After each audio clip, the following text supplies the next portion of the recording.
Lawmakers like Senator Ron Wyden are working to pass legislation which would allow for small businesses in Oregon to be refunded money lost from President Trump's tariffs. Now, this comes after the Supreme Court ruled against the president. Celine Stevens heard from the senator today and is live for us now with more on this. Celine. Stephanie, it's called the Tariff Refund Act, and like the name suggests, it would require U.S. Customs and Border Protection to pay out refunds for those unlawfully collected tariffs within 180 days. The problem is, just how would this all be done? This is, as I said, a mess that was created exclusively by Donald Trump. Last week, the Supreme Court invalidated some of President Donald Trump's tariffs, arguing he exceeded his authority when imposing them. The president striking back. It's saving our country, the kind of money we're taking in, peace protecting.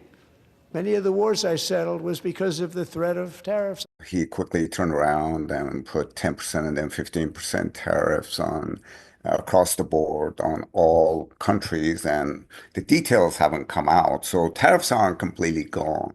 Still, the Supreme Court's decision came as positive news to many, with the hope of refunds on the mind. His lawyers were in court, on the record, formally saying we should refund the money if we lose the case. And now he's pretending, in fact, his latest comment was, oh, it might take years.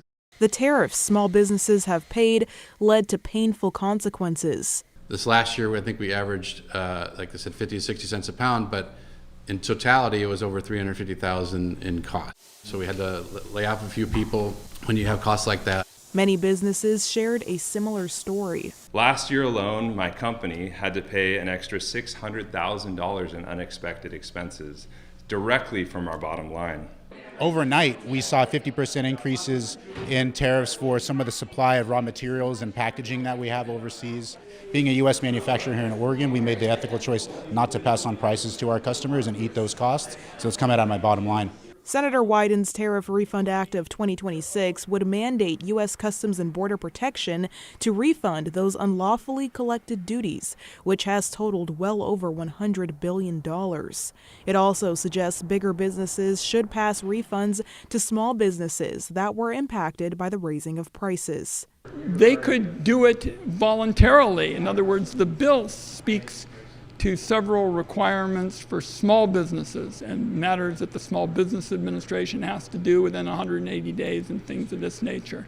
But the big businesses ought to step up. But economists say the question is how these refunds would even happen. Because there is no clear protocol, I think it's going to end up in courts and things like that, and small businesses can't afford hiring lawyers at thousands of dollars an hour try to get that money back. So it's going to be a mess. So that bill has been introduced to the Senate and currently has over 20 co-sponsors. Wyden says he hopes to get more as we wait to see how it's voted on. Stephanie. All right, Celine, thank you for that update.